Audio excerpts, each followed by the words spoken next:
Sveiki, mėlyjeji. Sveikinuosi su jumis šį šeštadienio vakarą. Ir gimė idėja daryti Facebook Live šeštadienio vakarinius video. Ir šiandieną pradėsiu mano kelionę. Kodėl savo darbe sujungiau reiki, psichodramą ir labirintą. Taigi, sveikinuosi su jumis dar kartą. Sveiki tie, kurie prisijungia ir kurie prisijungs vėliau. Aš esu Rūta Janulevičienė, psichodramistė, reiki mercar meistrė mokytoja, labirintų vedlė ir žmogaus kelionės į save palydovė. Kviečiu jūs į pokalbį apie žmogų, santykius, gijimą ir kelionę į save. Prieš pradedama noriu jūsų kai ko paklausti. Ar kada nors susimąstyt, kodėl vieni žmonės po didžiausių gyvenimo audrų sugeba atsitiesti, o kiti tarsi vėl sugrįžta į tą patį skausmą? Šis klausimas mane lydi jau daugiau kaip 20 metų. Ir būtent jis atvedė mane ten, kur esu šiandien. Daugelis mane pažįsta kaip psichodramistę, kiti kaip reiki mercar meistrė mokytoja, dar kiti kaip labirintų vedlė. Ir labai dažnai girdžiu klausimą: Rūta, kuo tu iš tikrųjų užsiemi? Šiandien noriu atsakyti, tačiau nepasakodama apie metodus, noriu papasakoti apie savo kelią. Mano kelias prasidėjo nuo vieno klausimo. Kai prieš daugiau kaip 20 metų pradėjau dirbti su žmonėmis, man rūpėjo ne metodai, man rūpėjo žmogus. Norėjau suprasti, kodėl vieni žmonės gyja, o kiti, kad ir labai stengiasi, vis sugrįžta į tą pačią vietą. Pirmasis metodas, kuris atėjo į mano gyvenimą, buvo reiki. Ir kaip mano darbo vaisius, mano legacy yra šita išleista knygutė, jinai yra apie reiki, yra labirintus. Ir kas yra reiki? Reiki nėra technika. Man tai yra gyvenimo filosofija. Tai kvietimas sustoti, nurimti, išgirsti save. Žodis reiki reiškia universalią gyvybinę energiją. Pagal reiki tradiciją praktikas nėra energijos šaltinis, jis yra laidininkas universaliai visatos energijai ateiti. Per daugiau kaip 20 metų vedžiau reiki mokymus, individualius seansus, meditacijas, praktinius seminarus. Per tą laiką sutikau tūkstančių žmonių. Žmonės, kurie buvo pavargę, perdegę, patyrę netektis, ieškantis ramybės.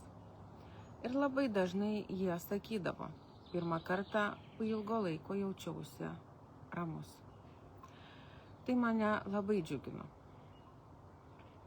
Bet kartu pradėjau pastebėti ir kitą dalyką. Kartais žmogus nurimdavo, tačiau po kurio laiko jo gyvenime vėl pasikartodavo tie patys santykiai, konfliktai, tas pats skausmas. Ir tada pradėjau savęs klausti, kodėl. Man neužteko tik tikėti. Visada buvau smalsi. Norėjau ne tik matyti rezultatus, norėjau juos tyrinėti. Todėl pati inicijavau mokslinį tyrimą Lietuvoje, bendradarbiaudama su Klaipėdos universitetu. Mokslinėme tyrime buvo nagrinėjamas reiki metodo ir kineziterapijos poveikis žmonių sergančių išsėtinę sklerozę gyvenimo kokybei, depresijai ir nuovargiui. Man labai buvo svarbu parodyti, kad verta ieškoti dialogo tarp praktikos ir mokslo. Tai buvo dar vienas žingsnis mano profesinėme kelyje. Bet jaučiau, kad noriu suprasti dar daugiau. Norėjau suprasti, kodėl kartais žmogus puikiai žino savo problemą, bet vis tiek negali jos pakeisti ar paleisti. Kodėl mūsų vaikystė taip stipriai veikia suaugusio žmogaus gyvenimą? Kodėl kartojasi santykių scenarijai? Kodėl šeimos istorijos kartais gyvena per kelias kartas? Ir tada mano gyvenime atsirado psichodrama. Psichodrama pakeitė mano matymą. Psichodrama mane sužavėjo tuo, kad ji ne tik kalba apie žmogaus istoriją, ji leidžia pamatyti, patirti, išgyventi. Ji kviečia sustoti ir atsistoti į kito žmogaus vietą, susitikti su savo vidiniu vaiku, pamatyti šeimos sistemą, atrasti naujus pasirinkimus. Ir man buvo labai įdomu, ar tai, ką jau daug metų darau reiki praktikoje, gali prasmingai susitikti su psichodrama. Todėl dar studijuodama psichodramą, vieną iš savo pirmųjų teorinių darbų skiriau būtent psichodramos elementų taikymui reiki terapijoje. Jau tada ieškojau dialogo tarp šių dviejų metodų ir klausiau savęs, kaip jie gali papildyti vienas kitą žmogaus labui.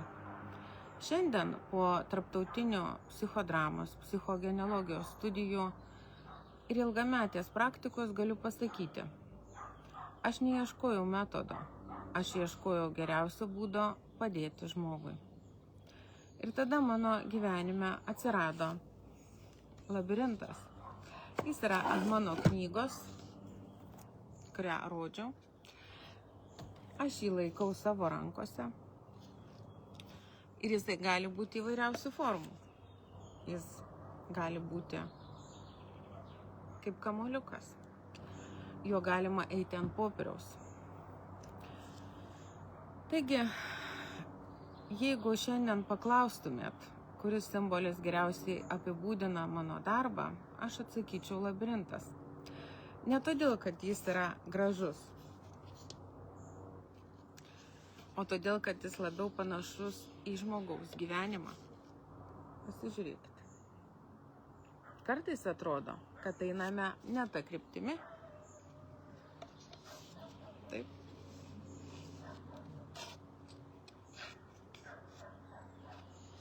Keliaujame link centro.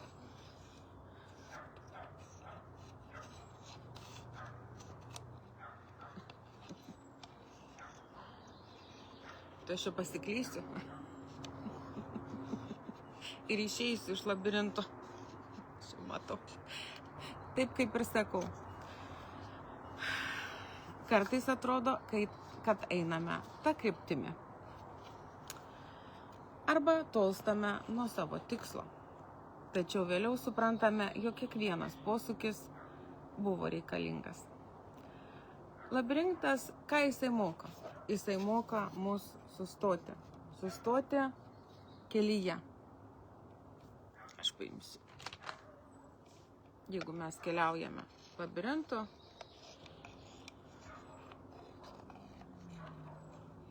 mes sustosime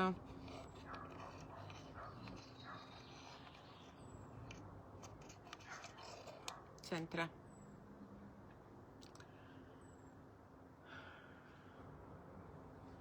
Ir ką jisai mokina? Labirintas mokina pasitikėti savo keliu. Jis moko neskubėti. Jis moko būti procese. Ir man atrodo, kad taip vyksta mūsų gyvenime. Šiandien savo darbe sujungiu reiki, psichodramą, labirintus, psichogenealogiją, spalvų psichodinamiką.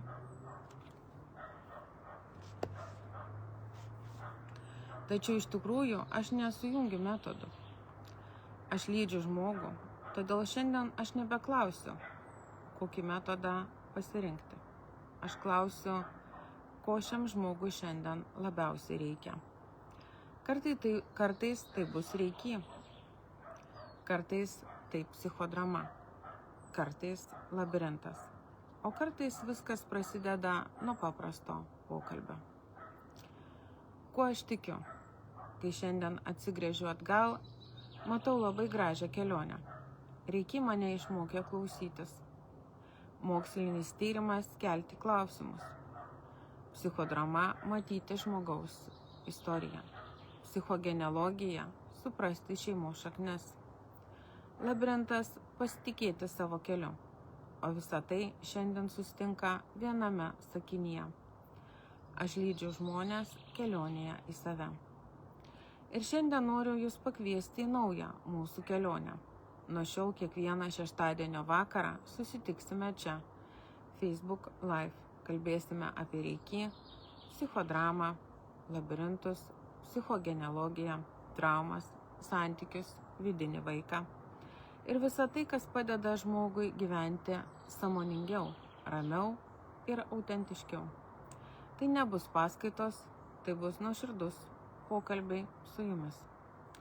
Dalinsiuos ne tik savo profesinę patirtimi, bet ir tuo, ko mane išmokė daugiau kaip 20 metų darbo su žmonėmis, tarptautinės studijos ir nuolatinis ieškojimas, kaip geriausiai padėti žmogui.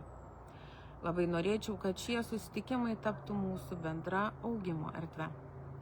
Jeigu šiandieninis pokalbis jums buvo artimas, parašykite komentaruose, apie kokią temą norėtumėte išgirsti kitą šeštadienį. Ir pabaigai noriu palikti jums vieną mintį. Nėra vieno kelio, kuris tiktų visiems. Tačiau tikiu, kad kiekvienas žmogus turi savo kelią. Ir jeigu bent trumpam galėsiu eiti tuo keliu kartu su jumis, man tai bus didelė dovana ir didelė atsakomybė. Ačiū, kad šiandien buvote kartu. Linkiu jums ramaus vakaro ir vidinės šviesos ir drąsos žengti dar vieną žingsnį savo kelionėje į save. Su jumis buvo Rūta Janulevičienė. Iki kito šeštadienio. Ačiū.